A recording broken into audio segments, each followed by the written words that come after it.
Salve futeboltequeiro, Rodolfo Gomes na área, eu estou aqui com o Kenji, meu grande amigo, primeira colaboração da história do canal, ele que tem um canal... Quem diria? Quem diria, vou deixar o link aqui embaixo na descrição, ele fala sobre esportes olímpicos, inclusive focado muito principalmente no ano que vem, já temos Olimpíadas em 2020 em Tóquio, então se quiser você vai estar lá, pode ter certeza. E pô, estaremos aqui observando se é que a gente não vai junto nessa empreitada aí.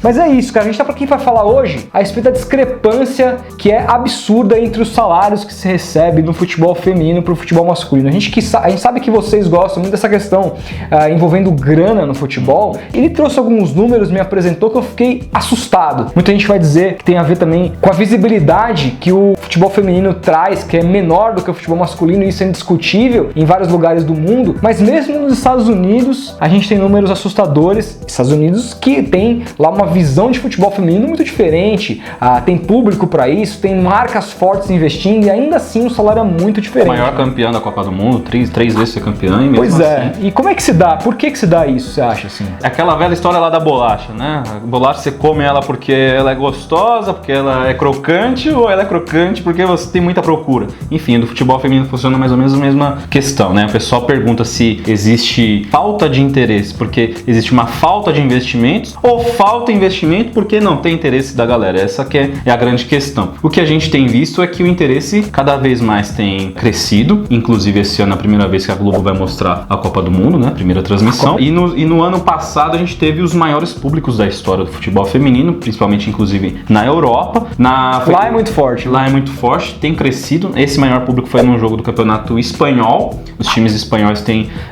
investido bastante. O Barcelona, por exemplo, é uma grande potência, o Atlético de Madrid também. E foi no estádio do Atlético de Madrid onde houve esse grande interesse. Mas os salários ainda, essa questão, como a gente vai trazer agora, ainda não tem acompanhado, aliás, está bem longe. Você trouxe uns números aí, né, meu? Isso, mas o que a gente pegou foi o seguinte, basicamente a gente pegou os 5 maiores salários do futebol feminino. E o que dá pra perceber é que o maior salário, que é da melhor jogadora do mundo pela France Football, né, porque no futebol feminino tem uma divisão, pela FIFA a melhor jogadora do mundo atualmente é a Marta, porém, na bola de ouro é a Ada Hegerberg, que é uma norueguesa. Ela recebe 325 vezes menos do que o Messi, que é o maior salário do futebol masculino. Meu Deus, 325 menos. Lembrando que esse é um dado de salário anual, né? E a gente só tá falando dos vencimentos mesmo, não estamos nem falando de publicidade. Aí vai muito além. Inclusive o Messi, acho que nem tá longe de ser o que mais ganha, o Cristiano Ronaldo tá na frente dele. Então, nesse levantamento, que é em base do ano de 2018, o Messi ainda tá na frente do Cristiano Ronaldo. O Cristiano é o segundo. Legal. Mas se a gente pega mesmo o Neymar, né, que já tem um salário menor, ele ainda assim é muito maior. Se a gente juntar todas as meninas, todos esses 5 salários, se a gente juntar todos em comparação com o Neymar ganha ainda 27 vezes mais. 27 vezes mais do que as 5 juntas. Exatamente. Diferença absurda, né, cara? Diferença absurda. E um dado curioso, né, que eu falei da Marta, né, nossa rainha, aí pra muitos a maior jogadora da história do futebol feminino, 6 vezes eleita. Ela é só o 5º salário, 5º maior salário, ela que joga nos Estados Unidos, no Orlando Pride, mas não tá aí lá no topo, lá nas 3 primeiras. Aliás, né, as 3 primeiras colocadas, eu tenho aqui até os números, todas elas jogam no Lyon. O Lyon é o time que mais investe no futebol feminino lá na Europa, aliás é o atual campeão da Champions League.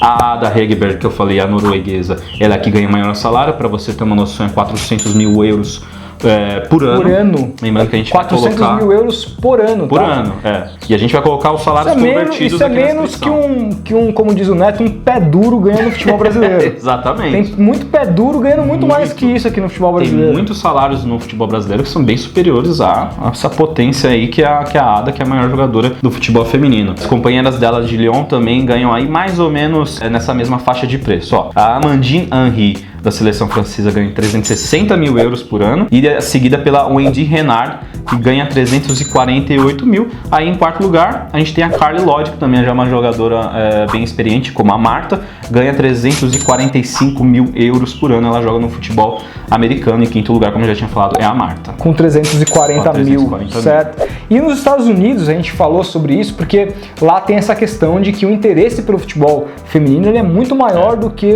a diferença entre o interesse do futebol masculino e feminino lá é muito menor.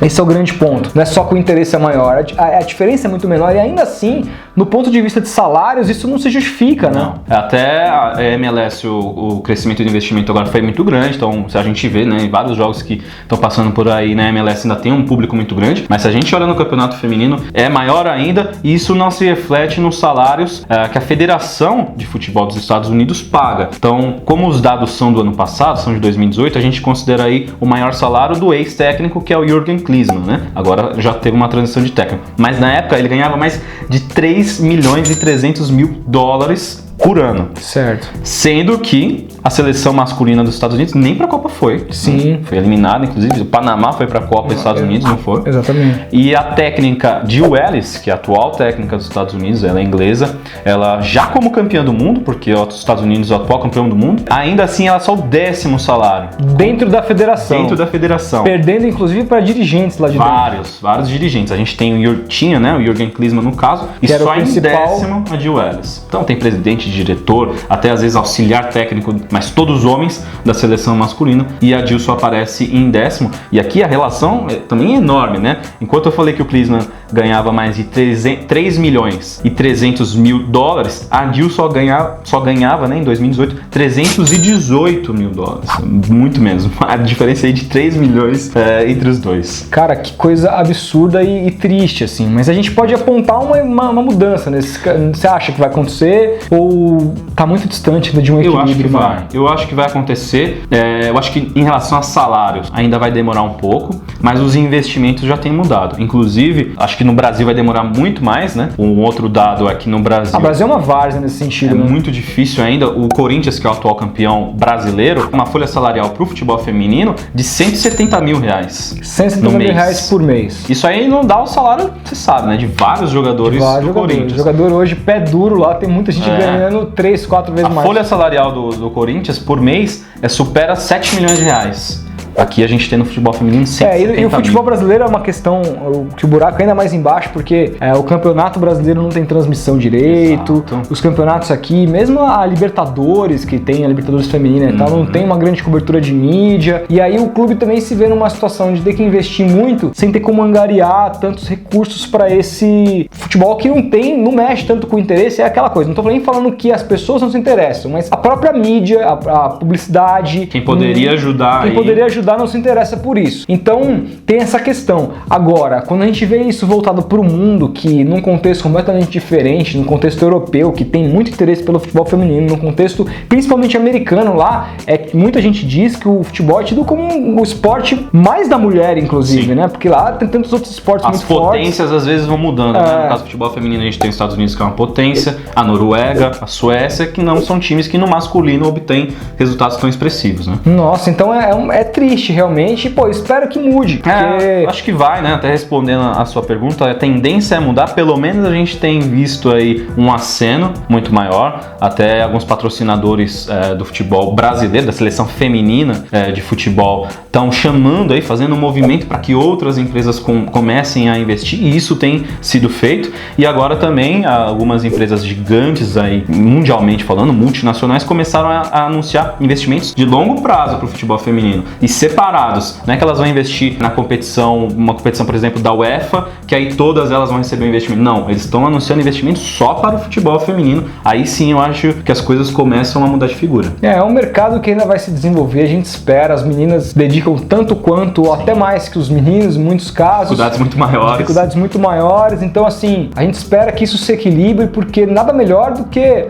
cada vez mais um futebol, tanto independentemente do gênero, mais justo e que com interesse de todo mundo, porque você pode não gostar, mas independentemente disso, tem muito público, muita gente que gosta, e elas merecem, por conta desse público que tem, por conta desse chamariz todo que cada vez mais vem aumentando, receber maiores vencimentos. Tá tão inflacionado no futebol masculino. Cada jogador hoje, para você contratar um jogador aí que você mal sabe se vai dar certo, é uma grande dificuldade pelos seus altos vencimentos. Aliás, eu acho que isso conta muito também para que essa relação seja tão discrepante. Né? O masculino inflou muito. Inflou muito. muito. Então, a gente espera que, isso se equilibre um pouco, que o futebol feminino, as meninas ganhem mais parecido que os homens, que eu acho que é o mínimo para uma sociedade como um todo, que não vejo essa diferença tão discrepante. E a gente tá falando de um esporte de alto nível, né? A Copa do Mundo começa agora no dia 7 de junho. A gente lá no Quem Diria vai fazer uma grande cobertura, lembrando que a gente vai ter essa maior amplitude, porque o futebol feminino é um esporte muito importante em termos olímpicos, né?